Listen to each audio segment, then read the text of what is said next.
Welcome to the Pulse USA, where we provide insight, knowledge, and education on local businesses across the U.S.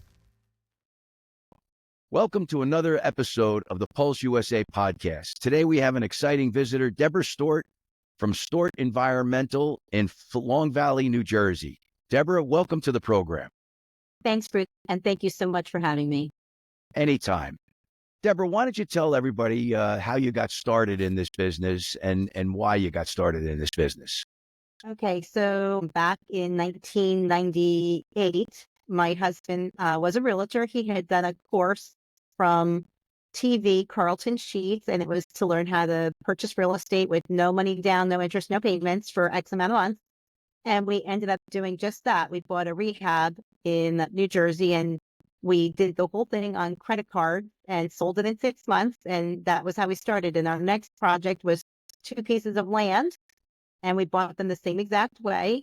And we paid New Jersey $200, and poof, we were builders, and we built 2 houses, and that's how we started.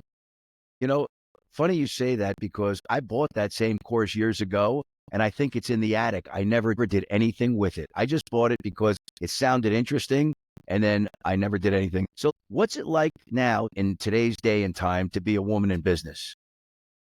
Well, earlier on, when we were first starting out, it was a little tougher than it is now, because I would say I wasn't maybe appreciated as much back then on site as I am now, but I didn't know anything. So, quite truthfully, I drove some of the gentlemen on site crazy with my questions. But time went on, and I gained a lot of knowledge and experience as the years went on, and now, experienced and seasoned. So I have a ease actually on site. I almost several years ago when building homes, I almost felt like I had an advantage because being a woman on the construction site, not because I was a woman necessarily, just because I was competent. Like that was what gave me the edge, was just a competency. And everybody loves it when you don't waste their time, especially contractors. Over what period of time did you gain that confidence?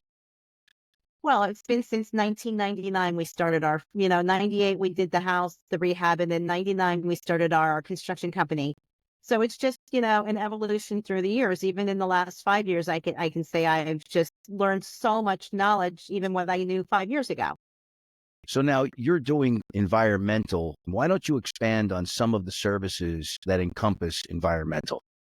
Okay, so it's a multitude of things, but the soup and nuts of it is anything that's an underground tank, which would include an residential or business oil tank, gasoline tanks, diesel tanks, propane tanks, really anything under and above the ground as well, tanks that hold some sort of fuel. We remove it, and then we also remove the soil that has unfortunately become impacted by some of those tanks that leaked over the years. You handle both residential and commercial, correct? Yes, we're probably, quite a bit more commercial heavy, but we always do love helping homeowners whenever we can. Well, you hear a lot of things today about underground tanks, and we'll talk about residents here for a minute because, even my son, he purchased a home that had a tank that was, I think they used the term decommissioned, if I'm saying that correctly. Yes, you are. But when he went for a mortgage, the bank wanted that tank out of the ground, regardless of whether or not it was decommissioned. And why is that? Okay, there's a very good reason. So we've found a few of these through the years, and what happened is they cleaned the oil out, they cleaned the tank out, but there had been holes in the bottom, and they filled them with sand, and they were properly decommissioned. But the end result was they really had leaked, and they were just left in the ground. So now what's happened through the years is, as these cases have come to light, the banks a lot of times got stuck because people just frankly couldn't afford the remediation and walked away from the home. The banks got stuck with cleaning it up and then reselling the house. So that's why they will no longer accept that type of a liability on a home. And that's why they're forcing the tank sweeps now. It's an inspection that years ago, you never even heard of a tank sweep inspection. And now No. it's like every single home or business, it's called a GPR. It's a ground penetrating radar. It's a little bit more involved because there's a lot more in a commercial site than a residential site that you can find. So the banks don't want to get into a situation where somebody can walk away and they're left holding the bag again.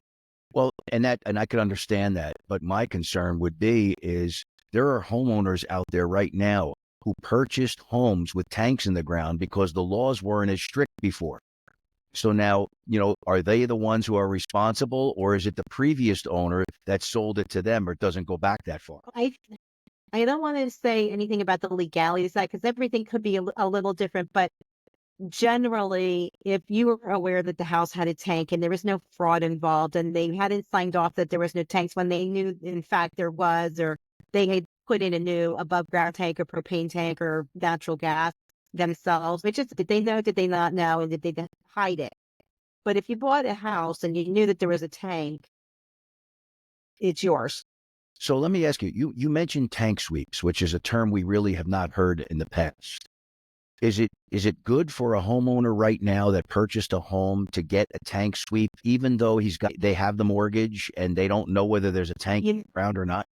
I actually just said to my husband, we don't do tank sweeps, but we have several good contractors that we use for whatever region we're in. I said, we should even consider doing it here because even though they did take out a tank right before we purchased the home we're in now and they put in an above the ground tank, honestly, you just never. Okay. And what happens if the tank is in a really difficult place, like it's under the foundation or under a garage or something like that? Check.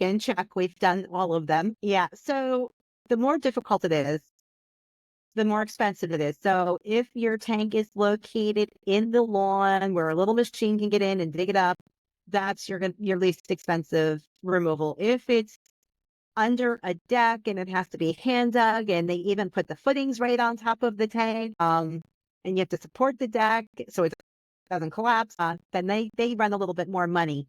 The easier the project is, the less expensive it'll be. And if it's under a sidewalk, a driveway, a parking lot or whatever, then you have concrete or asphalt that comes back into play as well. Understood. And now if you discuss commercial, I see a lot of gas stations where they have heavy equipment. They're digging up the underground tanks. And what makes them do that over what period of time, or why does that happen? Okay, so what they're doing is they're being proactive, and we've done several types of being proactive. They know the proposed lifespan of a tank. So what they do is they have whatever company, hospital, gas station, whatever it is, will have some sort of a standard operating procedure to get those tanks out every X amount of years and replace it with a new one so they don't get stuck with a giant remediation. It's just more cost effective to keep up with doing it instead of removing them regularly. Well, and over the years, I've noticed, and I'm sure a lot of people have noticed, when they put those big tanks above the ground before they bury them, years ago, they almost looked like they were fiberglass or a composite like that. Now they look like they're plastic. The older ones, most of them are made out of steel. A lot of the larger ones are even a double wall steel, which is good because it's just more protection. We have removed quite a few fiberglass large tanks. I haven't removed anything plastic yet. Okay. I drove by recently by a gas station. I thought those were plastic. I'm like, plastic? Why would they use plastic? But they may have something newer now that they're putting in plastic. And, and it probably makes the most sense. They probably would hold up the best. Okay. What about theory, right? That's in theory, you would think so. You would, right? Yeah. For the environment.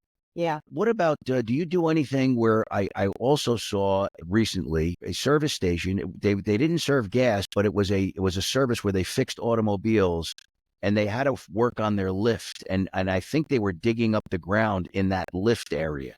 Yes, we've done a ton of hydraulic lifts. So basically, although the tanks are much, much smaller, 5, 15, 20 gallon tanks, each and every one of those hydraulic lifts that lifts your car up for repairs has a tank under the ground.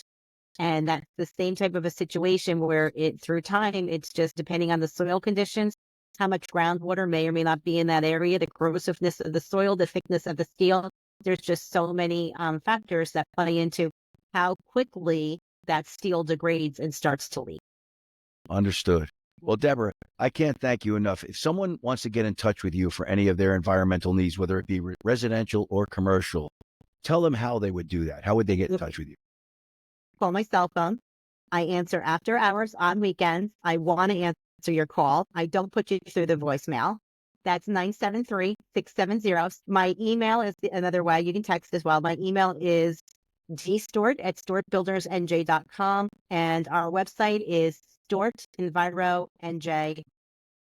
Deborah, thank you so much. And I'm sure you're going to be, you're going to have some interest when people see this about tanks on residential for sure, because I'm even worried. So I'm going to be giving you a call. It really is a worry, you know. It can turn into something expensive, and all the equity you've put into the home all those years can just be wiped away. So it really, really, really is conducive to get that tank out of the ground sooner rather than later. Understood. Well, Deborah, again, thank you very much. And I'm looking forward to having you on the Pulse podcast again in the near future. Thank you so much for having me, Bruce. Anytime. I really enjoyed it. Thank you.